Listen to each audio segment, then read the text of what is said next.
Hi, my name is Celeste Balaban, and I'm a licensed clinical social worker at UCSF.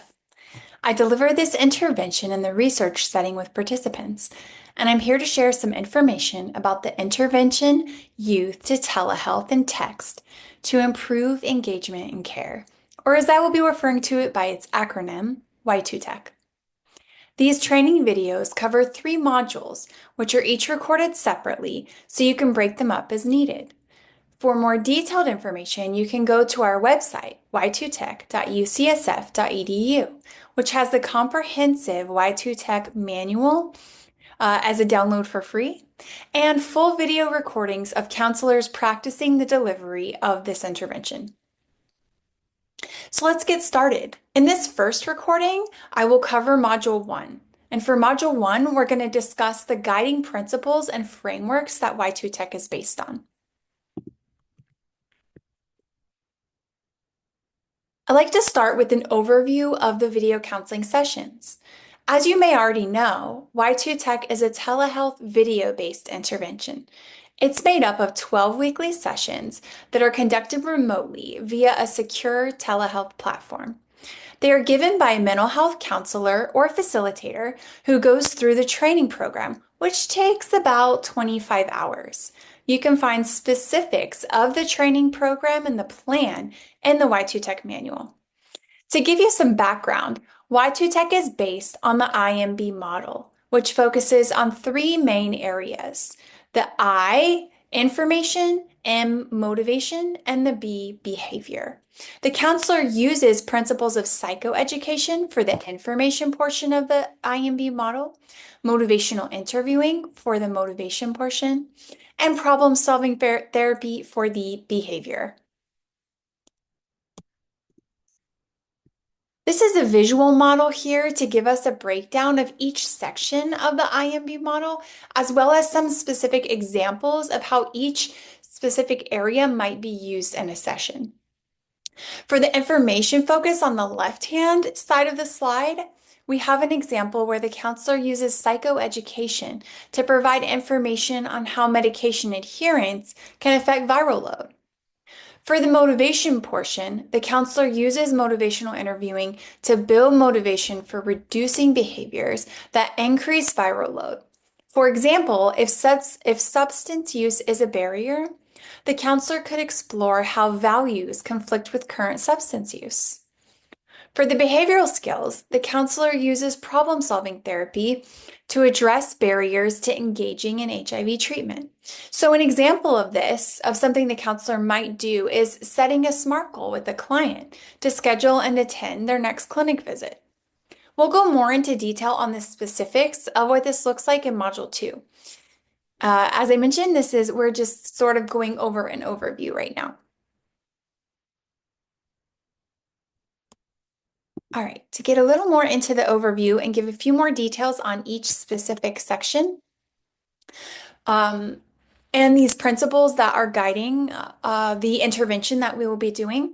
For the psychoeducation portion, the counselor provides psychoeducation by assessing the client's knowledge and then filling in gaps so that the client is more informed and they feel confident taking an active role in their healthcare.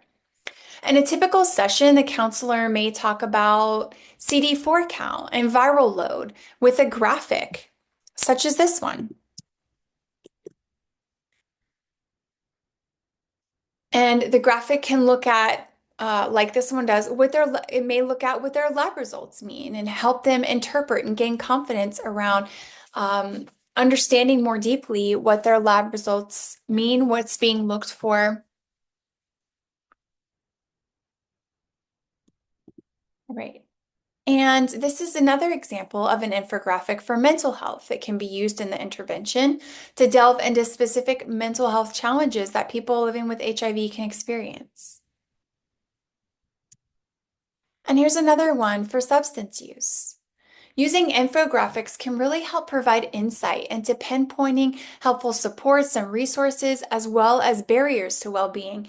And they can make it more interactive and fun during the sessions to bring up, screen share, and really start that conversation and assessment and filling in of those knowledge gaps.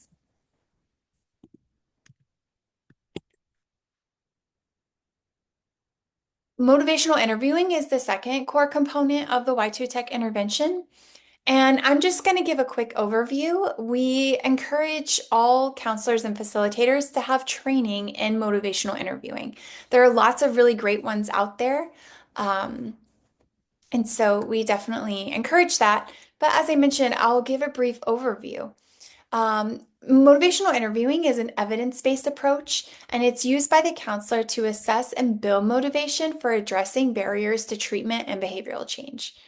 It's a collaborative process that asks permission, listens and reflects, and uses the client's own intrinsic motivation that's already inside of them and really working on drawing that out. One of the ways it does this is by using this core skill of OARS. And OARS uses this acronym to guide the motivation enhancement process. It asks, and it does this by asking a lot of open-ended questions, using active listening and affirmations, and reflecting what is heard back to the client. Then it's all put together and summarized to show care and understanding.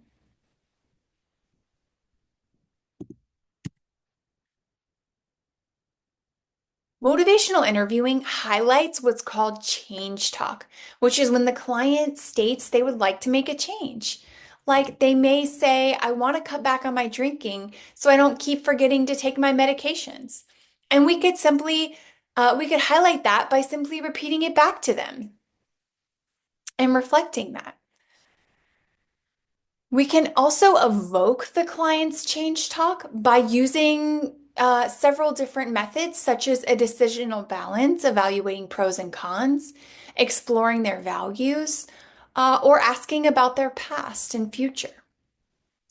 Motivational interviewing also makes use of importance and confidence rulers by asking, on a scale of 1 to 10, how important is making this change to you? Or how confident are you that you can make this change right now on a scale of 1 to 10?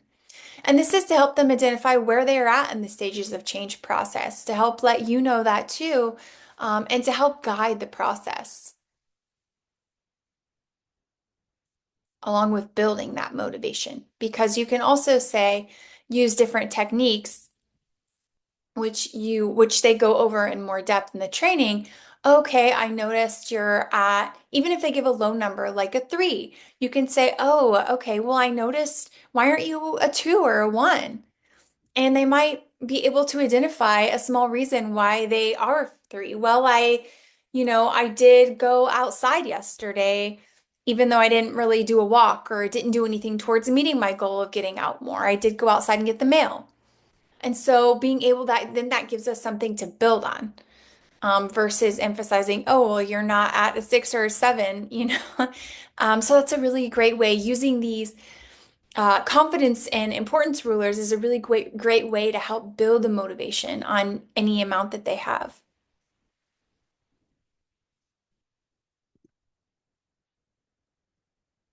All right, lastly, Y2TEC uses problem-solving therapy by identifying and making small, specific changes toward a goal. The emphasis here is on practical, attainable actions they can take right now, and on building skills around problem solving to address these. On the right, we have an example here of doing this by asking guiding questions with the participant for a SMART goal. And these are several examples of how you can ask guiding questions to help them really tailor and individualize this SMART goal for their specific barrier to healthcare or their specific thing that they're working on. Thank you so much for joining me. This concludes Module 1, the overview of the Y2TEC video counseling intervention. Come back and join me for Modules 2 and 3 as we continue to walk through what the intervention looks like. Module 2, the next module, will cover more specifics about what the intervention looks like. And Module 3 will give tips and pearls of wisdom for carrying out the intervention. Thanks so much.